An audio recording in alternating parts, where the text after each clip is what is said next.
साहिब बंदगी 8-10 दिन से सत्संग में गैप हो गया था। आज से पुनः जो छोड़े थे वहीं से शुरू करते हैं। कबीर साहब की साखी है, मानुष होय के ना मुआ, मुआ सो डांगर ढोर, एको जीव ठौर नहीं लागा, भया सो हाथी घोर। मानुष होय के ना मुआ, साहब कह रहे हैं मानुष होय के ना मुआ, मनुष्य होकर के जो जीवन बिताया, मानवीय बुद्धि के अनुसार जिन्होंने जीवन जिया, वो मरा नहीं। मरा कौन? भया सो हाथी घोर, जो हाथी घोड़े की तरह, पशु की तरह खाने पीने देखने सुनने और भोगने में ही अपना जीवन बिता दिया, विषय भोग में ही अपना जीवन लगा दिया, वो मरा।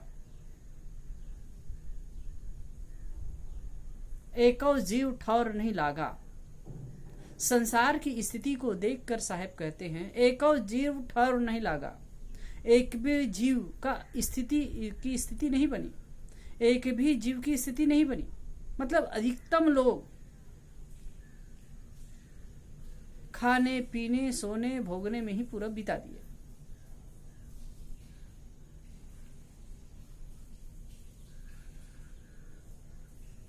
इसमें बात इतनी बढ़िया ढंग से साहब कह रहे हैं, मानुष होय के ना मुआ।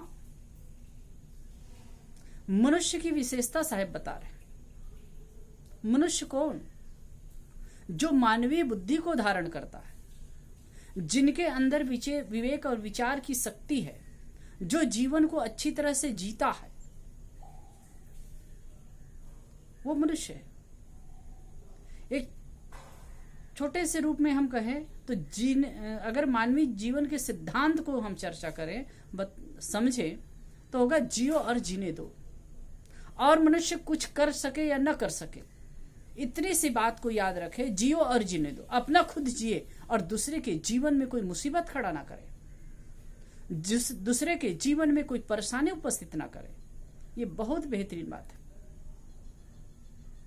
और जो ऐसा करेगा, अपना सुंदर जीवन जिएगा, दूसरे के जीवन में मुसीबत खड़ा नहीं करेगा, दूसरे के जीवन में कुछ समस्या उत्पन्न नहीं करेगा, वह जीवन अच्छी तरह से जी सकता है। और वो इस जीवन में रहते हुए जीवन के मर्म को भी समझ सकता है, जीवन के वास्तविकता को भी समझ सकता है, जीवन के अस्तित्व को समझ सकता है। हम जीवन जीते हैं। किसी शायर ने बहुत बढ़िया कहा है, जिस्म और रूह और जिस्म का रिश्ता भी अजीब है, जिंदगी भर साथ रहे पर तौरूफ न हुआ। शरीर और आत्मा का, जिस्म और रूह का रिश्ता भी अजीब है, जिंदगी भर साथ रहे लेकिन तौरूफ न हुआ। जिंदगी भर शरीर और आत्मा साथ रहते हैं, ये जिंदगी वही बना है, लेकिन फिर भी हम अपने आप के रहस्य को, अपने आप को नहीं समझ पाते हैं, अपने मर्म को नहीं समझ पाते हैं। कितना बड़ा दुर्भाग्य। और इसलिए कि हमारी जो स्थिति है बाहर की ओर जो होती है, हम अपने जीवन में खाने पीने देखने सुनने और भोगने को ही महत्व देते हैं। यदि यही सब करते रहे, साहब ये बात बहुत अच्छी ढंग से कह रहे हैं कि यदि हम ऐसे करते रहे तो डांगर ढोर की तरह कर रहे हैं। यही कर रहे हैं पशु पक्षी भी। देखो, पशु पक्षी जन्म लेते हैं, उनके माता पिता पाल पोस देते हैं, उसके बाद फिर आगे बढ़ते हैं, वो भी खाते हैं, मेहनत करते हैं, जिस किसी प्रकार से वो चारा चुग लेते हैं, चारा खा लेते हैं और अपने समान संतति उत्पन्न करते हैं, उनको पाल पोस करके बड़ा करते हैं।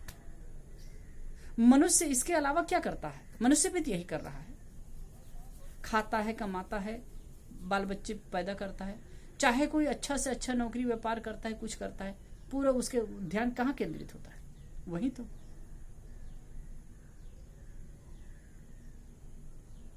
यदि उससे ऊपर उठ करके न सोचे, न समझे, न करे, तो फिर मनुष्य और पशु में अंतर क्या है? मनुष्य के पास मानसिक शक्ति है, विवेक शक्ति है, विचार शक्ति है, उसका उपयोग करके वो अपने आप को महान बना सकता है, अपने आप को ऊपर उठा सकता है। इसका मतलब यह ही नहीं है कि कोई गुफा में, कोई कंदरा में जाकर के बैठ जाए और अखंड समाधि लगा दे ना। बस इस जीवन में जीते हुए अपना तो जिए और दूसरों के लिए भी अच्छा माहौल उपस्थित करें। दूसरों के लिए कम से कम इतना तो कर सकता है, दूसरों के लिए कुछ ना कर सके कोई बात नहीं, दूसरों के जीवन में बाधा उपस्थित न करे।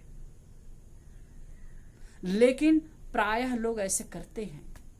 जब हम में भोग भावना होती है, जब हम में अधिक पाने की चेष्टा होती है, अधिक लेने की भावना होती है, अधिक भोग की भावना होती है, तो हम अपने जीवन को ठीक बनाने के लिए, अपने माने हुए घर और परिवार को अच्छा करने के लिए हम दूसरे के पेट पर लात मारते हैं, दूसरे का हक छीनते हैं, दूसरे के साथ में गलत करते हैं, दूसरे को दुख देते हैं।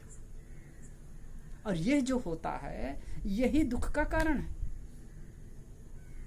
साहेब यही बात बड़ी गहरी से कह रहे हैं। मानुष होय के ना मुआ, मनुष्य होकर के जो जिया वो नहीं मरा, अमरत्व को पा गया। दूसरी बात है, जो सब तरफ से अपने आप को ऊपर उठा करके अंतर्मुखी हो गया, जो भोग भावना से ऊपर उठा, वो अमृत स्थिति को पा गया, अमृत को प्राप्त हो गया। तो मरा कौन? डांगर ढोर, जो भोग भावना में लगा हुआ है वो मरा। भोग भावना में जिसकी प्रवृत्ति बनी हुई है, खाने पीने देखने सुनने और भोगने की ही प्रवृत्ति है, जो उससे ऊपर नहीं उठ पाता, वैसे लोग ही मरते हैं। एको जीव ठौर नहीं लागा भया सो हाथी गोर। साहिब कहते हैं एको जीव, एक भी जीव, मतलब ये कहने का ढंग है कि अधिकतम लोग तो यही संसार की स्थिति को देखें, अधिकतम लोग तो खाने पीने देखने सुनने भोगने में ही लगे हुए हैं। इससे ऊपर कौन उठ पाता है? कोई शुद्ध जीव ही उठ पाते हैं। और जो जितना अपने भोग भावना से ऊपर उठता है, वह उतना ही समाज कल्याण, लोक कल्याण और स्व कल्याण का काम कर सकता है।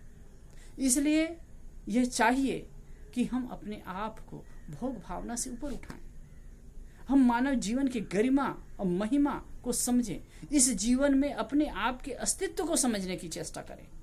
अगर ये होता है जीवन में, तो हमारे जीवन की सार्थकता होगी। और जीवन तो बीत रहा है साहब, बीतता चला जाएगा,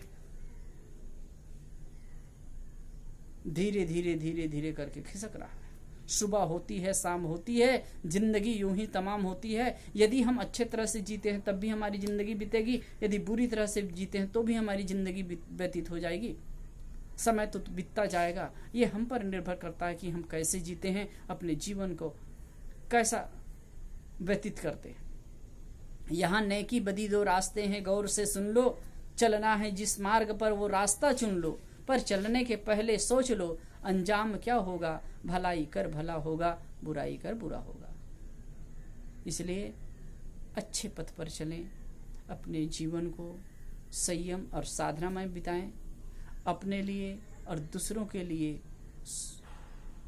अच्छा मार्ग प्रशस्त करें, अच्छा जीवन जिए और अपने जीवन को सफल बनाएं।